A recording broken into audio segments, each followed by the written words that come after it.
everyone, welcome back and thank you so much for joining me. Boyo kasi ka re lore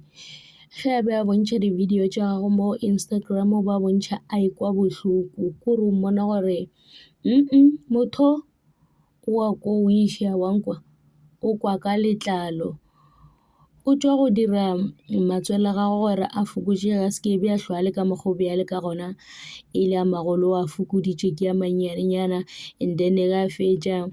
a re mo dimpeng le gona re ga a fetša fokotša bona o fokoditše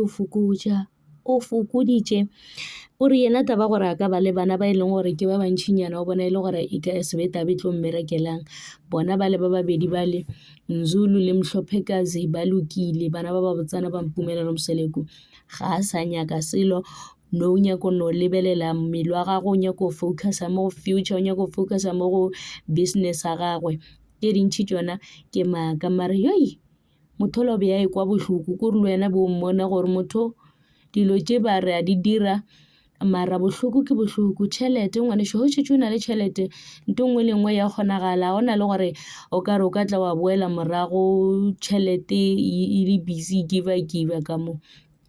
so ba encourage basadi ba bangwe gore basadi if le bona o ka re mohlomongwe le bona le sa kgotsofale ka selo mo mebeleng ya lena tsamaya leng go ripa dilo tšeo le di fokotšeng le beng ka mokgwa e leng gore le tenyaka ka gona le tle le kgahlhiše le be basadi ba e leng gore bona le a kgotsofala ka seo le se nyakang wa bona ge o e ya kwane o na le tšhelete o direla wena o direla mmele wa gago a ke a o botša tšiana tšwa ka lebele o ye go dira bothata ke ge e le gore wa dira o direla go kgahlhiša batho ba bangwe o tšo kgahlhiša batho ba bangwe ke mo e leng gore a ke bone gore o tla bo o dira ntho e botse ka gobane wena o tla bo nyaka go thabiša batho ba bangwe ge le gore basadi ba ba modumang manyako ya tsamayang basadi nna ditšhelete tšeo a re natšo tša go ya go dira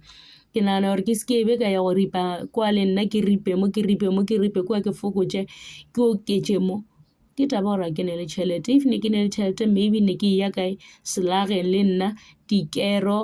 dithipa tša bereka mmele wa ka molato wa tšwa ka kgoro ka sleya ngwana ka kgahlhiša ka ba ka mokgwa ke tenyakang ka gona but anyway ga le yole ke dumetše se modimo a mphileng sona ke re amen ke tsona tšeo thank you so much for watching please forget to like comment and subscribe lerato ke leo tada